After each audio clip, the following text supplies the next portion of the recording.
At first he thought it was a cloud formation. But it wasn't. It was a man. He was moving across the sky with a big rolled-up sheet of paper in his hands. And it might be the ballad he was holding. It was almost certainly the ballad. The man's face was in shadow beneath a dark hood. And behind him came the man with the violin. Then came the men carrying the coffin. He could hear the melody, the music they were marching to. Step by step they traversed the sky, giants bearing a burden on their shoulders, keeping pace, moving slowly, like time itself. Father is inside that coffin, he thought. Then he awoke and stared up at the filthy ceiling. He lay there with a nagging feeling that the dream should have lasted longer.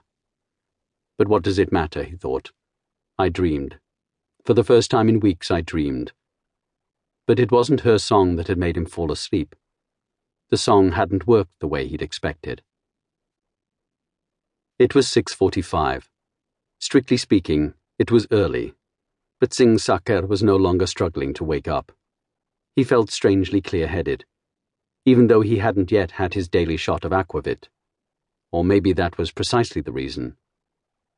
They were assembled in the conference room of the violent crimes and sexual assault team of the Trondheim Police, with as much coffee as they'd been able to scrounge up.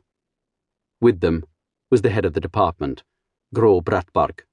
Also present was Inspector Thorvald Jensen, the only colleague Singsaker ever socialized with. He did his best to share Jensen's enthusiasm for hunting and ice bathing, but in his heart he knew that it was really his colleague's inner calm that appealed to him most.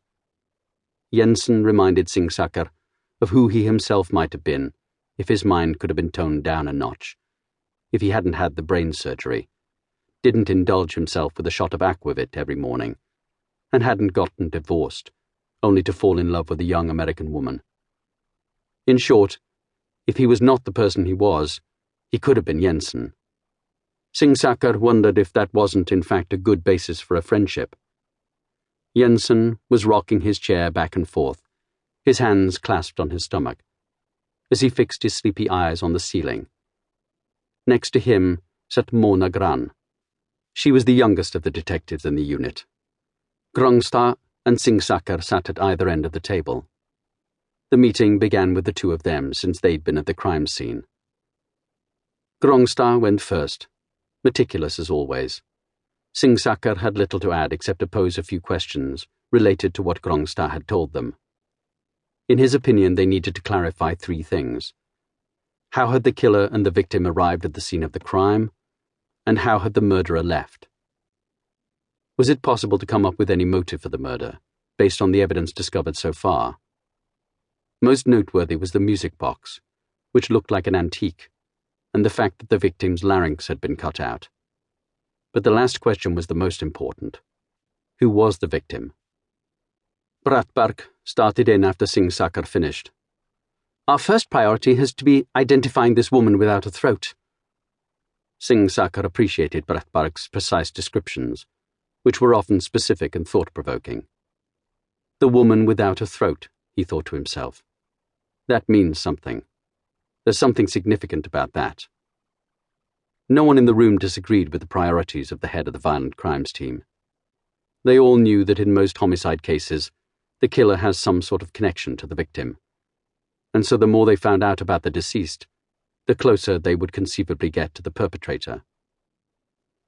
Gran, I want you to go through all the missing person reports from the whole country.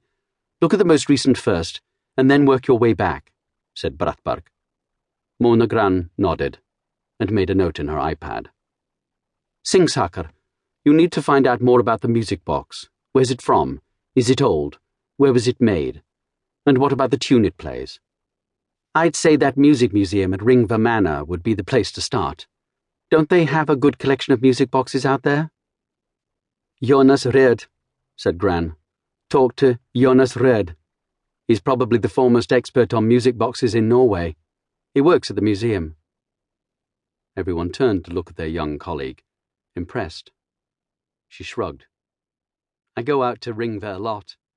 The best museum in the city, in my opinion, she explained.